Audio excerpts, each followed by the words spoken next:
Hello, everyone. Thank you for joining. My name is Stephen Diodato. I'm a senior IPO services lead here with Carta. Been in the public equity administration business for about 12 years, with the last 4 here at Carta guiding our clients on the transition from private to public. I'm here with Shawn Murphy, head of private markets at Morgan Stanley. Shawn, would you like to introduce yourself? Sure. Welcome, everyone. It's great to be here today, and thank you, Stephen, for inviting me. So as Stephen mentioned, I oversee the private market business within Morgan Stanley at Work. So we cover about 1,500 private companies around equity compensation. We look at 401k planning, and we have taken almost 300 companies public in the last 5 years. And so excited to be here today to have discussions with all of you around what we need to be thinking about and preparing for as you may be looking to go on the IPO journey. No, excellent. And you know, we can kind of dive into a lot of the common questions we hear from clients when we first begin to engage with them when they start thinking about this process. So even we could start right there. You know, what are some of the key considerations for private companies to think about as they begin that journey to go public? Right. So when we're thinking about a company going public, first you have to think about the timeline. And so ideally, when you're planning to go public, you want to be thinking about it at least 2 or 3 years prior, and considering that companies need to make sure that their financials comply with their local regulatory environment. They need to have 2 to 3 years of audited financial statements. They need to be thinking about access to internal controls for SOX compliance, working on accounting policies, revenue recognition, expense treatment for the SEC. As you can see, there's a lot of things that people need to be thinking about. So as a best practice, we like to tell people that they need to be thinking about this as soon as possible, and ideally multiple years prior to it. No, that's great. And you mentioned, you know, fundamentals in there. I feel like we went through a time where maybe fundamentals weren't that important when a company was considering going IPO. But have you recently seen a shift back to where a company first wants to ensure strong fundamentals when they're considering about going IPO? Yeah, and Stephen, that is a great question that we get asked from our clients all the time, is from their perspective, what's the right time to go public in their company's journey? And while profitability is not a prerequisite for going public, it can definitely make an IPO more attractive to investors. Companies must show strong revenue growth, a clear road to profitability, market leadership, but then also a competitive advantage. So key factors that influence an IPO's success is, do they have growth potential, such as revenue growth, or that there's growth within that market? Do they have cash flow? What does their financial health look like? What is management execution and the management's track record? Looking at your competitors. Are other competitors going public? Are there a lot of competitive pressures? And then overall market sentiment. So all that said, profitability tends to matter more in industries where stable cash flow, dividends, and financial predictability are key factors for investor confidence. When we're thinking about those industries, it's such as like consumer goods, traditional manufacturing, financial services, but historically matter a little bit less in technology, where revenue growth and market dominance are key, and biotech, right, where companies may IPO while they're still not commercial, but it's based upon future FDA approvals and growth potential. No, that's great. And we often get that question a lot when we're first early engaging with clients. And it's good when we collaborate with someone like yourself to kind of add that expertise in there with that. You know, and when a company is then, and also too, I forgot to mention, you know, anyone with questions viewing this, we do have a live chat. Feel free to post your questions in there, and we'll leave some time at the end that we can maybe get to some of those as well. So yes, you know, and you also touched on auditors in there. So I wanted to touch on that for a moment. So working with auditors, and whether it's external or internal legal, how early in the process should the companies be engaging with those folks as well? Yeah, I would say, again, I go back to that 2-year mark, right? 2-year mark is enough where you can begin planning, and you can, one, identify the right auditors that you want to work with, begin to figure out what contracts you need to have in place with those auditors, what work they're going to take on, what work you're going to keep internally. And as a best practice, we see our clients moving to some of the quarterly reviews that public companies need to do, and begin to prepare reports that public companies need to do, even while remaining private, just so that their internal teams are building that muscle and they're able to do it, and they know that they're able to complete these on a quarterly basis to align with public company reporting standards. So give yourself a couple of years. Right? It takes a while to build that muscle, to build the teams that are going to be required to support you as a public company, and then also find the best partners that you can work with on that journey. And is that what you would say is the optimal time frame, that 2-year time frame to start beginning this process? Of course, sometimes things can move at a mile a minute. You may not have that at your expense, but yeah, what would you say is the optimal time frame to start getting this process going? Yeah, I would definitely err on the side of caution of that 2 years being the best mark. I mean, we have seen companies, especially on the smaller scale or biotech, turn it around in 6 months, but it's just missed opportunity if you have that crunched of a timeline. So 2 years is the sweet spot. No, yes, and you mentioned those that come in, the biotechs, especially, sometimes they can move a little faster in that 6-month window, and where we see there, sometimes that administrative burden can be data. So your cap table and that data cleanup, even if you don't know when that IPO date might come about, what are some things you can get ahead of early, just so that when that date does come up, you're a little more ready and alleviate some of that burden? Yeah, Stephen, that's something that we see our clients be very, very stressed about, is that data component. So if I think about what we call transaction readiness, right? So to us, the concept of transaction readiness is really core to surviving and eventually thriving as a public company, and even to run a private transaction, right? If you're not looking to go public, but you're looking to do a tender offer, you really need to be ready for that transaction. So it isn't just something that companies should be considering on the face of an IPO. Rather, it's like a full operating ethos that we look at, especially if you're leveraging equity programs within your business for your employees. So what we think is like transaction readiness is this rigorous discipline focused on data integrity, making sure that you have systems and processes in place, looking at global compliance, shareholder engagement, education. So investment in those underlying operations, a communication strategy, and really a value system tied to these equity programs that look at like how do they drive employee performance, how do you do investor engagement and the like. So the earlier and the more frequent attention to transaction readiness will alleviate some of those stresses and concerns that you just mentioned, and it builds teams that are prepared to do anything. So when we see like the 4 key areas from our perspective on transaction readiness, it's around that data integrity, right? Tax and legal compliance, system and process infrastructure, and employee education. So from like a data integrity perspective, you would know this well, Stephen, it's like auditing your cap table, right? Collecting demographics for employees, former employees, and investors, because you need more detailed demographics as a public company than you do as a private company. How do you ensure that prior corporate actions have been properly reconciled and recorded so your cap table is indeed accurate? And then from a tax, legal, and compliance perspective, how do you evaluate taxation practices, such as how you tax folks, work location versus home location? Do you have an established mobility policy? And if not, you need to implement one. Ensure that you have proper procedures in jurisdictions where currently you're granting or intending to grant equity, especially in new countries that may not be as familiar to you. And this could include establishing relationships with like an Indian merchant bank or an Israeli trustee, and simply understanding the tax rules in those jurisdictions. So third, within regards to like the system and process infrastructure, we see our clients go through an entire evaluation of their systems, not just their equity system, but their transfer agent, their HRIS, their payroll, and how can these vendors support you as a public company?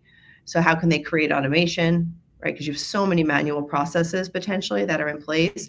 So how can you really dig into your team's workflows to find efficiencies?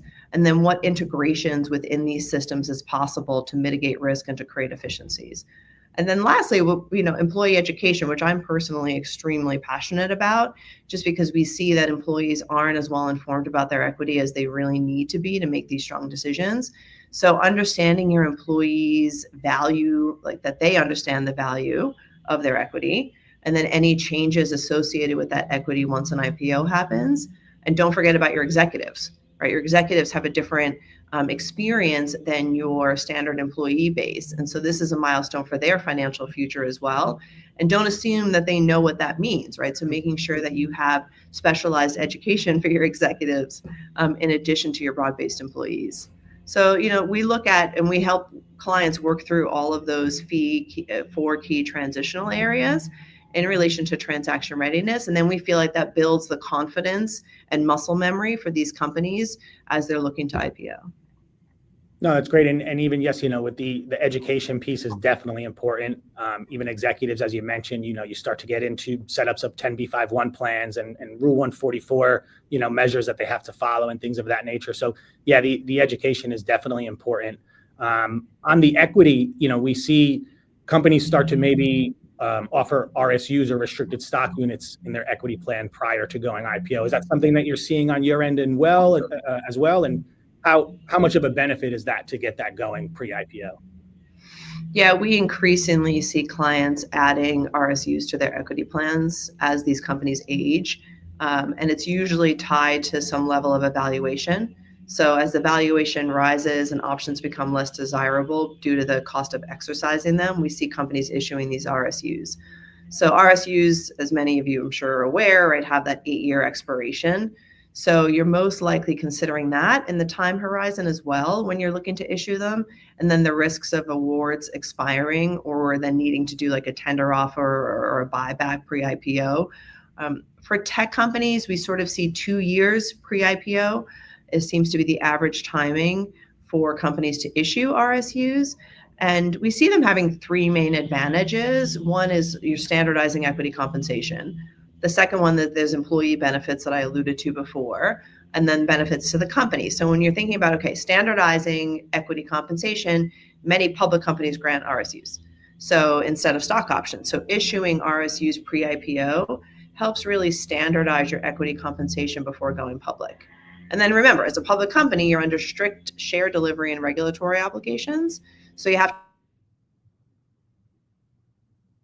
to consider your current practices regarding option exercises and whether this is sustainable in a T+1 environment. Second, what I mentioned, the employee benefits. So pre-IPO companies have a high valuation, right? If all's going well and you're planning to IPO, you obviously have a high valuation in general, especially in today's world where you're seeing private companies create a lot more of their value as a private company, as opposed to 10 years ago, companies were going public in 3 or 4 years. And so they were seeing a lot of their value creation as a public company. So options can be really expensive for employees who want to exercise the options. And the RSUs have no exercise cost and always retain their value investing. And then lastly, from a company perspective, RSUs require fewer shares, right? So you're delivering equivalent value. So the RSU issuance don't need to contemplate the exercise cost. So that can also help you manage your company dilution. So from our perspective, we're seeing more and more companies, especially as they stay private longer, issuing RSUs as part of their compensation strategy because it makes sense in those 3 main areas. Are you seeing that as well on your side, Stephen? Yeah, and even with the RSUs, sometimes even the optics are a little better from the employee side of it, just because when a vesting occurs and let's say there's a sell to cover, at least there's nothing coming out of their pocket at the time, right, as opposed to the option exercise. So that even sometimes that looks a little bit better, like they're getting something in there. Exactly. No, good. And maybe that ties into setting yourself up, post IPO, because we always try to work with what are some of the key considerations the private company can think of now as a post IPO company. And maybe that preemptive RSU grant could be one of them. Is there anything else you can think of along with that? Yeah, I think that it's really around rigor, discipline, transparency, right? Is how are you going to be building that out within a post-IPO world? And so post-IPO, you're just facing this new world in some ways with new responsibilities, new obligations. And so some of that rigor and demands around compliance intensify. I mentioned it before. You have the SEC, you have SOC, and you have exchange regulations. There's also going to be an increased focus on generally on short-term earnings and results.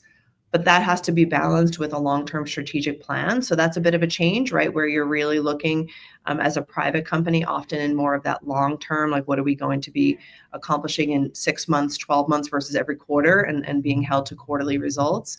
And then another thing to note is really around corporate governance, right? So we usually see clients looking right before an IPO to restructure or expand their board of directors to meet some of those governance requirements.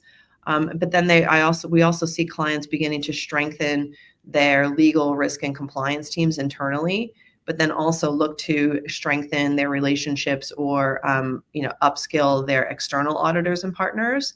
And lastly, we see companies looking at like what should their new executive comp plan look like, and make sure that that executive comp plan really aligns to the leadership's incentives to the shareholders' interests, and going through a full like exec comp review with external consultants as well often. So it's really around thinking about how do you need to behave as a public company and start behaving that earlier, or at least getting the right talent, systems, and processes in place to be able to support that once you need to meet those requirements. It's really hard if you IPO and then all of a sudden you're required to meet all of these regulatory compliance and complicated requirements, and you haven't built the team and the muscle to be able to do that. Yeah, and that's where, and I'll bring that up early with clients too, because sometimes it can be a surprise of just those things you don't think about as being a public company, where you're talking about now insider trading policies or identifying your Section 16B officers and the insiders that, will need that special treatment. So we like to get ahead of that with clients as well, just so we can start that education process on the administration side of that, which can help them, as they move down the timeline. Oh, good. And I wanted to touch on the cap table. We when we engage with clients early and we start working on their cap tables, everyone always thinks their cap table is pristine. And we find, maybe taking it from more of an auditing perspective on our end to just say, hey, for the most part, it looks good. But when we dive in, we do see a lot of these things, that maybe need to be completed while you have the time now. And, could be stakeholder demographics, even down to certificate information and equity grant information. And sometimes this can create an administrative burden on the client. Is there anything from your end as far as tips or tricks that they can get ahead of that, or anything to just try to help with that administratively burdensome process that they would have to go through? Yeah, I mean, I would tie back to what I said a little bit earlier around being transaction ready, right? And doing that regardless of an IPO. Many of the people on this call, I imagine, are not the ones that are going to be deciding when the IPO happens. Sometimes we're a bit of takers on it versus decision makers on it. And so being as prepared as possible and thinking about especially that cap table data, right? Is it accurate? Have you audited it recently? And then frankly, if you do find yourself unprepared for whatever reason, it's just the timeline shortened significantly, you lost a team member, whatever it may be, we do suggest that clients engage with external partners, right? Such as consulting firms for support. Like, don't be afraid to ask for help. Don't try to do everything yourself, because that's where risk comes from and problems arise.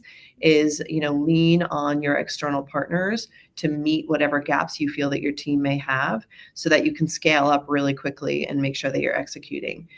Having a partner in going through, and we do this for clients or even prospective clients all the time, but having a partner that's outside your business go through and do the due diligence with you is really helpful, because sometimes you don't know what you don't know. You don't know what you're missing. Maybe you've been with the company and building this plan for years, so you may know where the bodies are buried, but you don't know, how to fix it, or you don't know all the different components of what you should be auditing, such as the detail you will need or the level of detail you'll need in demographic information. But in essence, don't be afraid to ask for help, I think, is the biggest thing, and make sure that you're leveraging your vendors and external partners as much as possible, because many of them have even free services to help you from a consultant type of basis. Yeah, and that's really where we try to come in as early as possible with the client and provide as detailed workbooks as we can of a lot of that minor information while you're private, but once you become public, this is some major information that you have to complete and make sure it's accurate in there. So we really try to help out as early as possible. with that. Right. And And as there's so you said, many different parties you have to work with as a public company, right? Like, how are you working with your transfer agent? And what is the relationship between the transfer agent and your equity administrator? What is the relationship like? Do you have a relationship with the exchange? Like, how do you, and who's responsible for all of that? So we really work with clients to put together a full RACI of like, what are all those different steps that you need to do to launch as a public company during the IPO, and then post, and then who owns what, and outsourcing is fine. What are you going to do internally, and make sure that you have alignment and the right resources and commitment from your leadership team as well is going to be really important.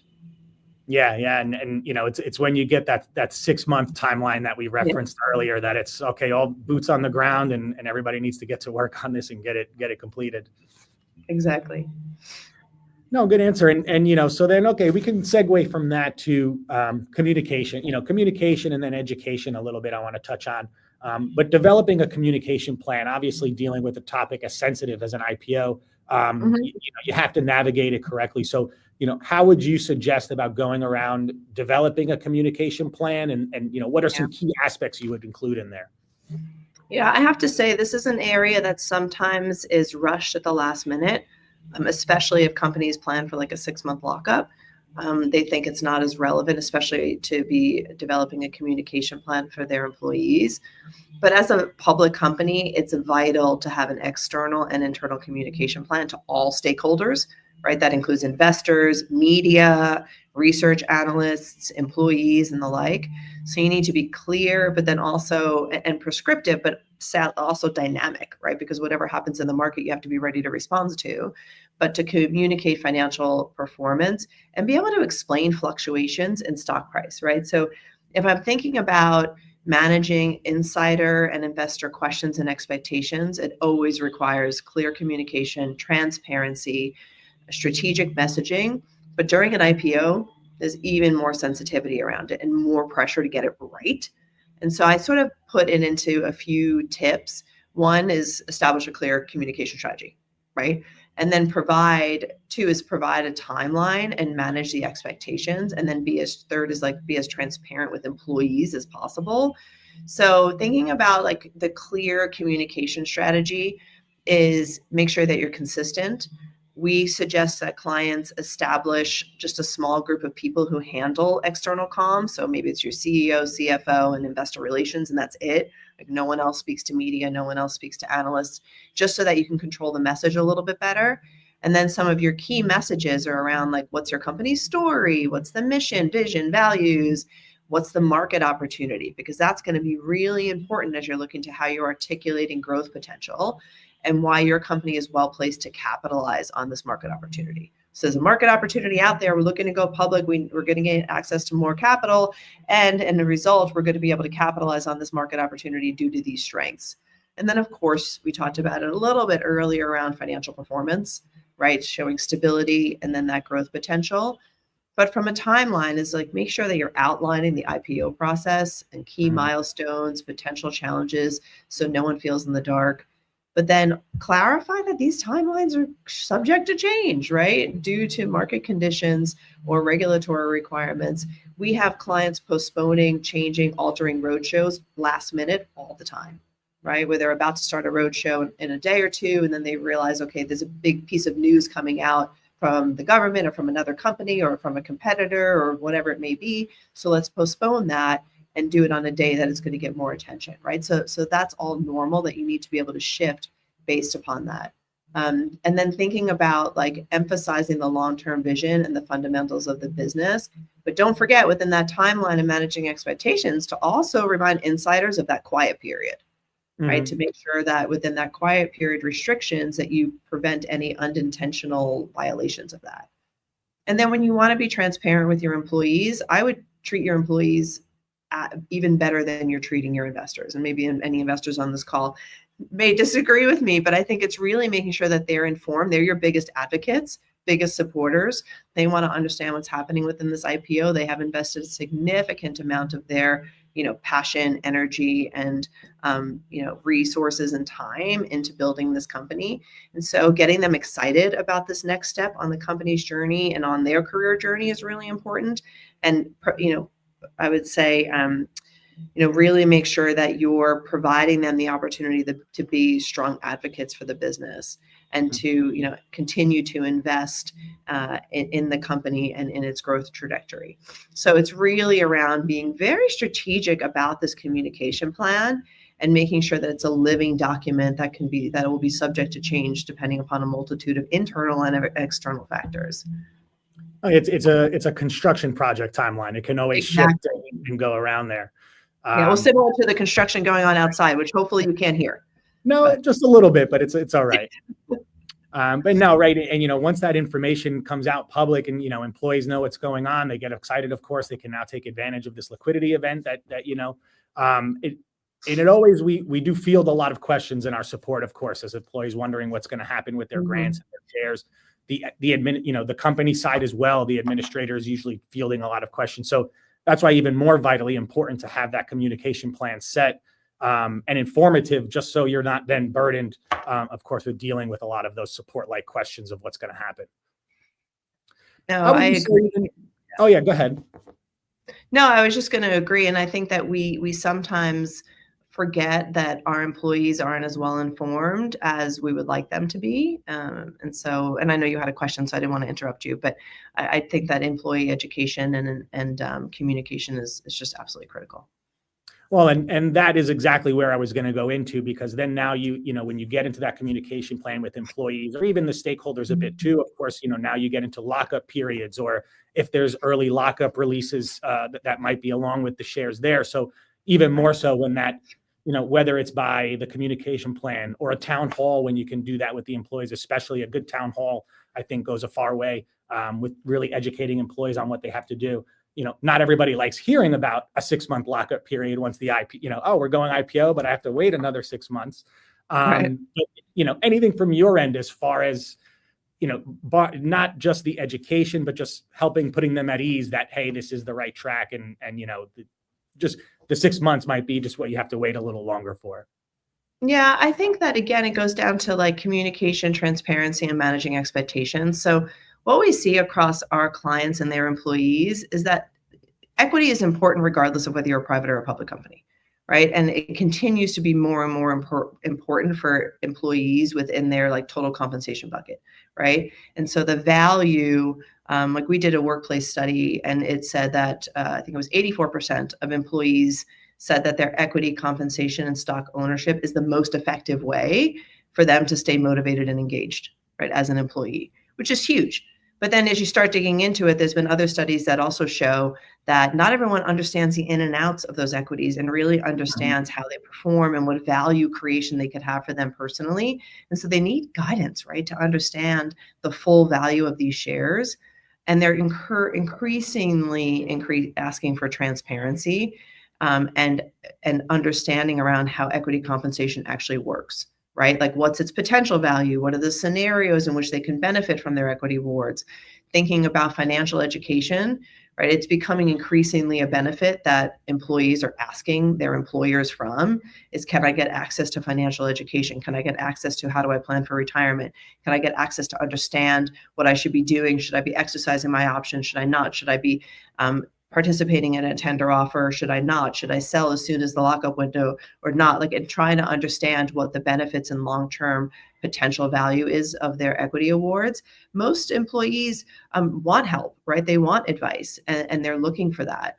And it's critical that you provide that in a multitude of different ways so that they can make their best financial decisions based upon their personal circumstances. So one of the things we tell clients to keep in mind is really that don't forget there's multiple ways that people communicate and share information today, right? So you need to take that into account, that different employees have different communication needs and strategies, and you try to meet as many of those as possible. So an example is, certain generations are mobile and technology learning focused. So they need to consume things in little bite-sized chunks, right? They may not want to attend a 1.5-hour session to understand Equity 101, right? They want to just consume in these little sort of short snippets, while others prefer more contextual methods of communicating and learning. So they want to read a document. they want to participate in a 1 hour, or they want to have a face-to-face meeting with someone so that they could discuss their personal situation. And so trying to find this multifaceted way to make sure that you're providing education to your employees in a multitude of different ways, we feel and we have seen has the most impact, versus just like a one-way communication or just doing a webinar or just doing this. And so, the way I think about it is a company's employee communication strategy should really be like a large toolkit of resources, of content, and of information.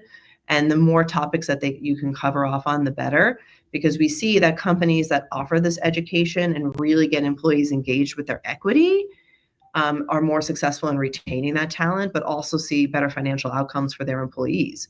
And so it's really exciting as you can tell, I love the space. So like, it's really exciting to get into that, because you're building longevity, right? Equity is personal, right? Company issues you equity, it literally will change your life, right? Whatever that looks like. It could just be that you are able to pay off a student loan. It could be that you can, buy a new e-scooter. Like your equity is all going to be variable. I get that, but like it still has an impact on your family, on yourself, on your, financial situation. And recognizing that and helping the employee through that experience is just absolutely critical. Because otherwise, again, like opportunities missed.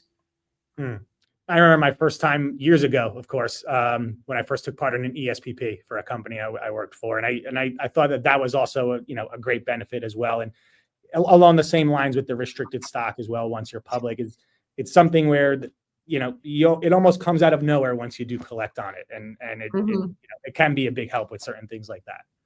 Great, yeah. And even as we talked about communication, and then I guess we could touch on just the investors for a minute, because sometimes the investors, when that IPO information does come out there, the investors can be pretty vocal about their IPO perspectives. Any tips on managing their expectations or questions that come in? Yeah, I mean, I would say be as proactive as you possibly can. Right? Understand their key concerns, valuation, lockup periods, post-IPO performance, and really try to address them in any data-driven, with any data-driven insights as possible. I would also make sure that you're proactively engaging with the media to help inform investors. Having a full-on investor communication plan as well is really key. And then one thing investors want to know, and I go back to like, how can you make sure that you're aligning your executive incentives with the outcome of the performance of the company is really important. So quite often investors want to understand how you're going to be functioning as a public company, and what are you going to be focusing on, and how that may differ from what you were focused on as a private company. So again, it just goes back to being proactive and transparent. But I would make sure that you do develop sort of an investor relations function that handles that, so that the answers to investors is consistent, methodical, and well thought out, and that you have standard off-the-shelf questions, your FAQ document that you expect to see on a regular basis, and then you keep it a running document. Okay, this is how we answered this investor. This is how we answered this investor, in some sort of a methodical way, so that you're being consistent. No, good answer.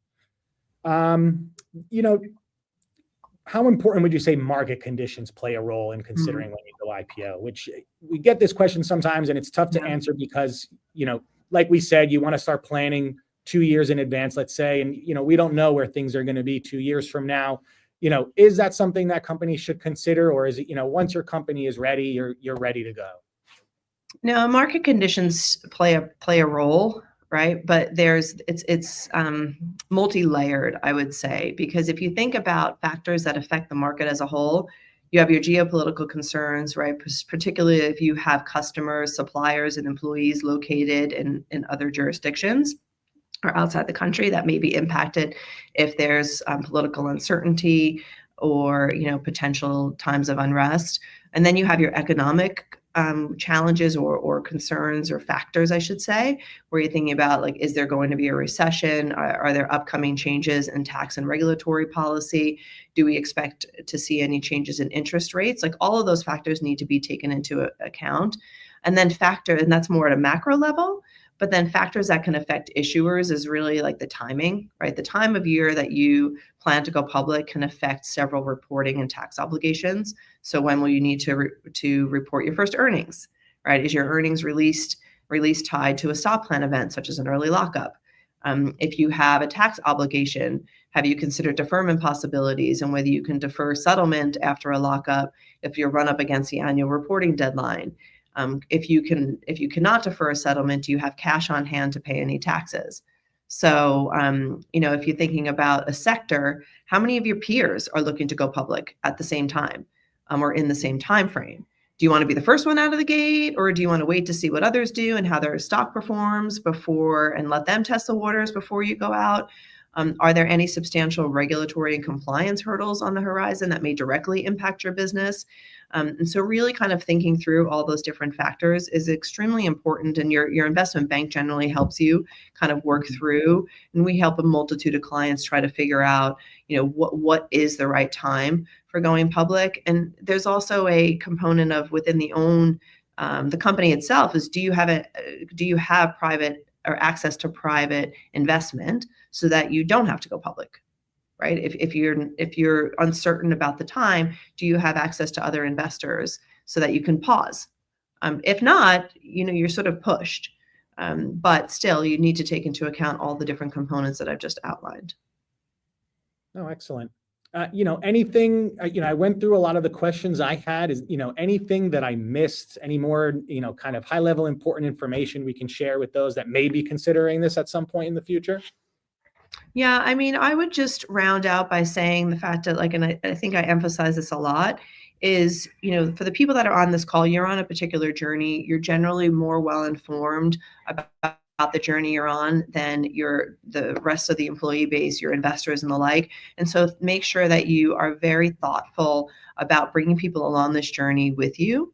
Like, it is an extremely exciting time, not just for your employees, but also the investors that really believed in the growth story and the opportunity that you and your company were building, whether it was 3, 5, 10 years ago. And so bring them along to the journey with you, because it is exciting and everyone wants to be a part of it. Be disciplined, be diligent, be hard on yourselves, and be very critical when you're looking to do audits around your data. As I mentioned, your vendors, get more out of your vendors. Like, how can they do more for you? And then make sure that you have the right vendors in place going forward. And reach out, right? Reach out to Stephen, reach out to myself. If you have other questions and you just want to have a discussion about something, we have teams that will support you and answer any questions that you have. So don't be afraid to ask for help. No, yeah, and this is certainly something that we can talk on and on about, and we usually do daily. But for the webinar purposes, we wanted to make sure we kept it nice and short and sweet. Yes. No questions came in, so I think that means that you did an excellent job answering a lot of those questions. We'll see. I want to thank you for taking the time out of your busy schedule to join and do this. I hope we can do this again soon. I hope so. And I want to thank everyone else for joining today and watching. All right. Well, thank you so much for having me. I really enjoyed it. And hopefully everyone got something out of it. And thanks so much for the opportunity. Thank you, Shawn. Talk soon. All right. Sounds good. Bye. Bye.